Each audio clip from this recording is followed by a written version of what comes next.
ശരിയാണ്, ഞാൻ ഇനിയും ജീവിക്കാൻ പഠിച്ചിട്ടില്ല. ഇത്രയും വർഷങ്ങൾ കൊണ്ട് പലതും അനുഭവിച്ചിട്ടേയുള്ളൂ. പഠിച്ചിരുന്നുവെങ്കിൽ വീണ്ടും വീണ്ടും മുറിയുമായിരുന്നില്ല. അത്രമേൽ ചവിട്ടി അരച്ചതിനോടുപോലും ക്ഷമിക്കാൻ പാടില്ലായിരുന്നു.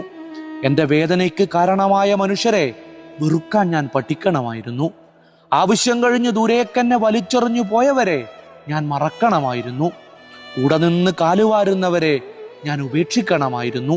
ആത്മാർത്ഥത ഇല്ലാത്തവരുടെ, അഭിനയിക്കാൻ അറിയുന്നവരുടെ കൂടെ നടക്കാൻ പാടില്ലായിരുന്നു. ചിരിച്ചുകൊണ്ട് കത്തി കയറ്റുന്നവരെ, മുറിവിൽ മുളകുപൊടിയിട്ട് കടന്നു കളഞ്ഞവരെ, തേനിൽ വിഷം കലർത്തിയവരെ ഞാൻ തിരിച്ചറിയണമായിരുന്നു.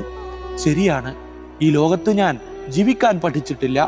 ഹൃദയത്തിന് വിലയില്ലാത്ത, കരുണയ്ക്ക് മൂല്യമില്ലാത്ത, ക്ഷമിക്കും സഹനത്തിനും ഫലമില്ലാത്ത ഈ ഇടുങ്ങിയ ലോകത്ത് വലിയ മനസ്സുകൊണ്ട് എനിക്കും എൻ്റെ